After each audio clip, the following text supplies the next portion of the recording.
For Comedy Hype News, I'm Symphony Thompson. From 2005 to 2010, Aaron McGruder turned his nationally syndicated comic strip into a critically acclaimed animated television series that depicted every aspect of Black culture. With characters like the Freeman and Dubois families and Uncle Ruckus, the Boondocks is undeniably on the Mount Rushmore of Black satires, challenged only by Chappelle Show, Atlanta, and In Living Color. In an interview with Charlie Rose, McGruder explains the Boondocks is a racial, social, political satire about a handful of African-American kids transported to the suburbs, who have to deal with their surroundings and deal with each other.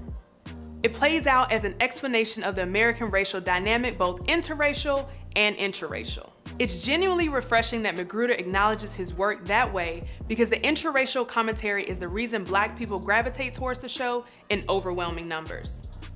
McGruder's genius lies in the fact that he creates characters that are the acme of distinct parts of the Black American psyche. For example, the R. Kelly episode explores the idea of authentic Blackness beautifully through model minority Tom Dubois, a local prosecutor tasked with convicting the singer for sexual assaulting an underage girl. Tom is the typical well-spoken token that's not like the others, because he went to a prestigious PWI, moved to the suburbs, and married a white woman. For reference, just imagine a straight Don Lemon as a cartoon. As the episode progresses, R. Kelly's defense attorney, who is white, repeatedly invokes the race card, insinuating the trial is a political witch hunt to incarcerate an influential Black man. The lawyer's argument was that R. Kelly may have peed on a 14-year-old girl, but at least he didn't flee the suburbs and forget where he came from. After all, the victim is Black, and he has an NAACP Image Award nomination to his name. What else does Tom have to do to prove his authenticity besides having a white wife and mixed child? McGruder did something subtle in the way he wrote Tom. In a sense, his entire persona can be explained through his name. Tom shares his last name with W.E.B. Du Bois, whose most notable intellectual contribution is the idea of the talented 10th. To Du Bois, the top 10% of Black Americans should be a model to the rich underclass as an antidote to their backwardness. Using that framework, Tom is the perfect representative of the talented 10th. He is a financially secure Princeton graduate and district attorney, fully accepted by white society. But what good are those external accolades if your spirit is weak? It's no coincidence that a man who represents a modern-day Uncle Tom is himself named Tom. He is the quintessential Black suburbanite every Black person knows. McGruder displays this in a mockumentary episode, It's the Black President, Huey Freeman, when Tom's wife, Sarah, becomes obsessed with Obama because he's smart, tall, charming, strong, and fit. Just like your hubby?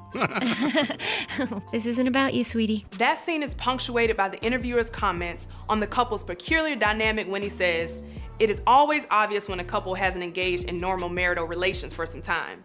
And it only gets worse for Tom. By the end of the episode, it's revealed that Sarah slept with Obama while she was in DC for the inauguration. Sarah is even more subtle than Tom in many ways. She's a symbol of the reality that well-meaning white liberals are not the allies they portray themselves to be.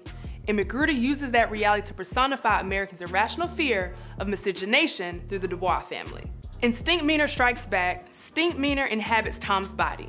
In one instance, Stinkmeaner takes over when Tom returns home from work, hugs his wife, and declares, "Oh yeah, I think I want to have sexual relations." Tom, what's gotten into you? Same thing that's about to get into you. The brilliance in this scene is McGruder's ability to plainly show that even woke white women pathologically fetishize Black masculinity. Sarah's not put off by the fact that her Ivy League educated husband has suddenly become a vulgar thug. Instead, she relishes the opportunity to live out a taboo sexual fantasy. As thorough as McGruder's characters are, the Boondocks was not immune to criticism.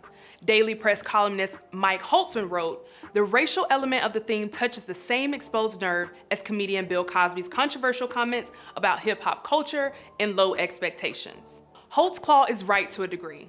Some viewers think of Riley as just another representation of ignorant Black youth acting up on screen. They felt, with no sense of irony, that a suburban second grader is everything Black people work so hard not to portray in the media. And for McGruder to contribute to the media portrayal is unforgivable. It ain't us, it's the media. The media has distorted our image to make us look bad. Why must you come down on us like that, brother? It ain't us, it's the media. In fact, conservative pundit Larry Elder resented the show and characters like Riley for being childish, mean-spirited, and ill-informed. but Magruder addressed such criticism in 1999 when the Boondocks was just a comic strip. He said, Riley is a young child who has bought into the popular black culture, and popular black culture is filled with images of violence and glorification of crime. I don't think that anyone can really refute that. This strip is meant to illustrate how silly it can be to buy into something like that and try to be something you're not. That's why, as brash as Riley may be, his morality is never in question. He spends his entire time during Smoking with Cigarettes trying to escape a friendship with Milton Tayshaun, a character based on Latarian Milton. Riley wants nothing more than to be an authentic street kid, but when that life becomes too much, he's willing to quit because he knows that's not who he really is. Uncle Ruckus is created in much the same way. The sheer absurdity of his appearance and point of view create a surreal depiction of one of the darkest aspects of Black American psychology in the same way Riley's youth and privilege do not match his sensibility. Ruckus is meant to be Sambo with a voice. The idea of the subservient, graveling Negro at the feet of white society is not a new concept, but Magruder revolutionizes the character by developing him. The simple fact that Ruckus is an essential, reoccurring character moves him well beyond being just a minstrel show, albeit with an attitude that's equal parts Clayton Bigsby and Stepin Fetchit. Ruckus repeatedly refers to Riley and Huey as darkies and gorilla chimps unworthy of protection in the Booty Warrior, while claiming the beautiful white children are valuable enough to be rescued. In effect, Ruckus is the personification of the internalized racism that is present to varying degrees in many Black people. It's sad, but he actually believes what white people say about him. Well, I got ray vitiligo. Every year my skin just seems to get blacker and darker and blacker and then more darker. It's the opposite of what Michael Jackson got. Perhaps the reason critics like Larry Elder take such exception with the show is because Ruckus reminds them of themselves, in the sense that Black conservatives are often caricatured as people who lack the courage to confront America on its objectable racist past. Instead, they prefer to play the role designated to them in an attempt to be accepted by the oppressor on their terms, rather than being righteous in the struggle for freedom.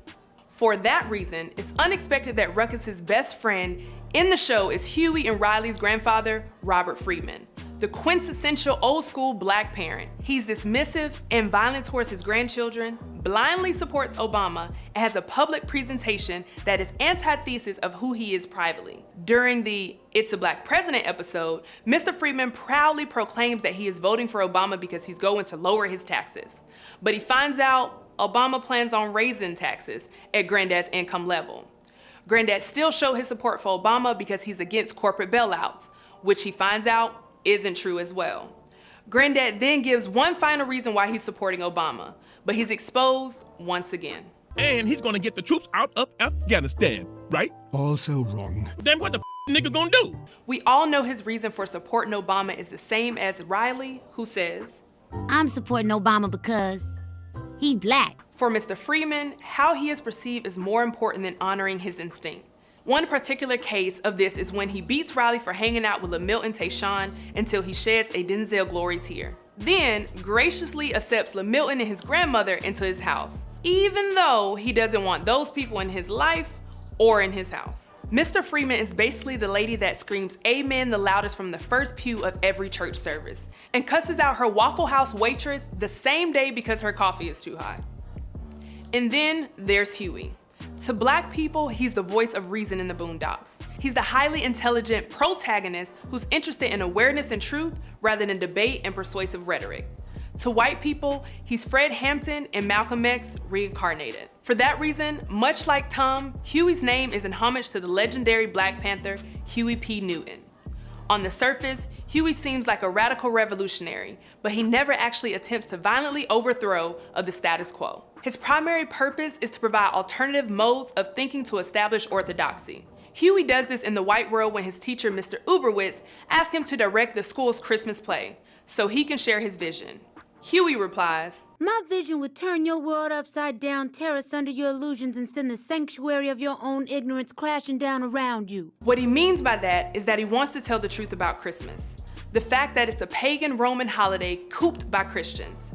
Huey rebukes the Black world with just as much passion in a speech following R. Kelly's acquittal. Yes, the government conspires to put a lot of innocent Black men in jail on fallacious charges. But R. Kelly is not one of those men. Even the recurring auxiliary characters are powerful critics of American society. The Onslers are frank commentary on the issues of inherited health, aristocracy, and classism. Ed Onstler III and Jen Rumney were based off real-life political figures George W. Bush and Donald Rumsfeld. The W in Onstler's name was a reference to George W. Bush's nickname, while Rumney is similar to Rumsfeld. The first episode of the series literally has Ed Onstler III begging Riley to shoot him in the chest with a shotgun so he can test his bulletproof vest. And the episode ends with Onstler Sr. having to say nothing except, in 30 years, that boy will be president of the United States, and he'll still be an idiot. It's hard not to see the connection to the then President George W. Bush or current President Donald Trump. And rapper Thugnificent is described as a professional buffoon for not acting with some God sense. In conclusion, all of the characters in the Boondocks represent some sort of character archetype and depiction in the Black community. Whether it's the older Black man stuck in his ways, or the impressible youth, the Uncle Tom, or the Black radical, the Boondocks covers it all unapologetically. Regardless of color, the Boondocks forces you to take a look at your own outlook when it comes to race relations in America. Stay up to date with the latest news and comedy by subscribing here to our YouTube channel and follow Comedy Hype across all social media. For Comedy Hype News, I'm Symphony Thompson.